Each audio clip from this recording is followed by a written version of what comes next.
राजू ओद्रा बोल रहा हूँ।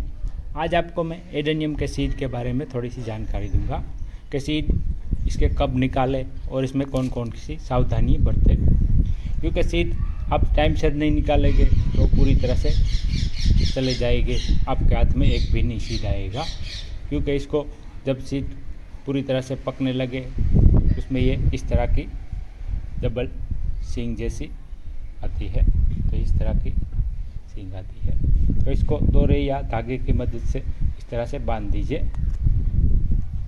जिससे क्या ये पूरी तरह से पक कर इसमें से सीड बाहर निकलना चाहिए। तो ये देखो इसके सीड पक गए हैं, तो मैंने इसको तोड़ लिया है।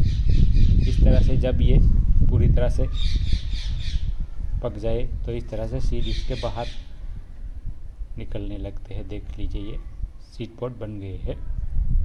तो ये हर साल हमको 50 से 100 सीड प्लान ये देता है, क्योंकि ये बहुत बढ़िया प्लान है। ये 20 साल पुराना है, तो ये 50 से 100 सीड देता है। लेकिन आप सीड को संभाल कर नहीं रखेंगे तो आपके हाथ में एक भी सीड नहीं आएगा, क्योंकि पौधा हमेशा के लिए उसका अस्तित्व से टकाने के लिए वो सीड को बाहर उड़ जाते हैं और इसमें से कहीं गिर जाते हैं और कहीं जाकर उसकी प्रजाति को ज़्यादा से ज़्यादा वो फैलाता है।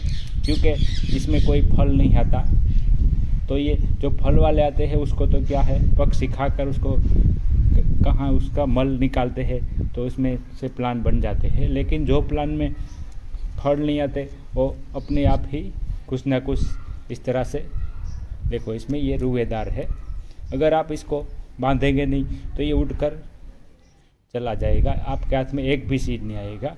क्योंकि ये सींग पूरी तरह से पक जाती है तो इस तरह से फट जाती है, देख लीजिए।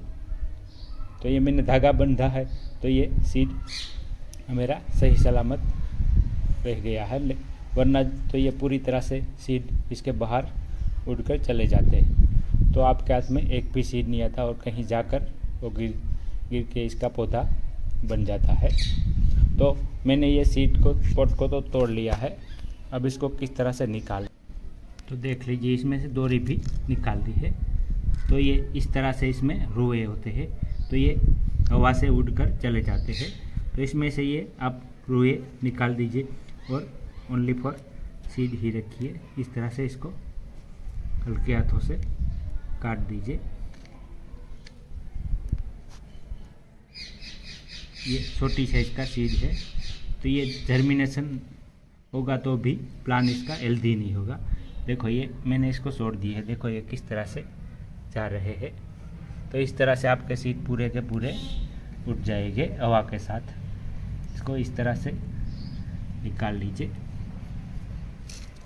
और हमेशा के लिए सीड अच्छी क्वालिटी के है आप सीड उगाए, जिससे क्या इसमें पौधे भी अच्छी क्वालिटी के, ये अच्छी क्वालिटी के सीड है, इसकी साइज बहुत बढ़िया है।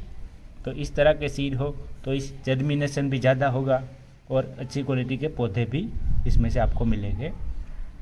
तो आप ऑनलाइन जो भी सीड खरीदते हैं उसमें क्या है, सीड आप कितने पुराने हैं आपको पता नहीं होता और आप ले लेते हो तो जर्मिनेशन भी नहीं हो पाता।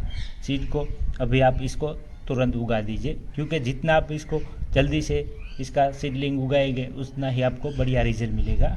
क्योंकि जो पौधा पुराना होता है उसमें सीड इसके पुराने जो होते हैं तो वो क्या है ज़्यादा जर्मिनेशन नहीं हो पाते और कम जर्मिनेशन होते हैं। लेकिन ये सीड पूरी तरह से पक कर तैयार हो गया है तो आप इसको उगा सकते हैं, क्योंकि ये जल्दी से जर्मिनेशन हो जाएगा। तो जर्मिनेशन रेट भी अच्छा मिलेगा और पौधे भी हेल्दी हो गए, क्योंकि पुराने सीड में जर्मिनेशन कम हो जाता है। जो ज़्यादा पुराने हो तो सीड तो जर्मिनेशन हो ही नहीं पाते।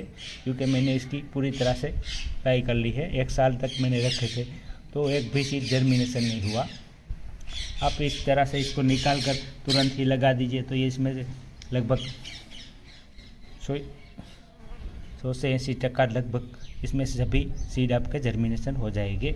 हल्की गुणवत्ता के सीड है वो ही जर्मिनेशन नहीं हो पाते, और होते हैं तो उसका प्लान भी अच्छा नहीं होता, क्योंकि ये अच्छे सीड में से ही अच्छा पौधा निकलता है। अगर सीड की गुणवत्ता अच्छी ना हो तो इसमें से पौधा भी हल्की गुणवत्ता का निकलता है। तो इसी तरह से इसके सीड को संभाल कर निकाल देंगे तो आपको ढेरों सारे एडेनियम के प्लांट नए नए मिल जाएंगे। तो अगर मेरा वीडियो अच्छा लगे तो लाइक कीजिए, शेयर कीजिए और सब्सक्राइब करना मत भूलिए।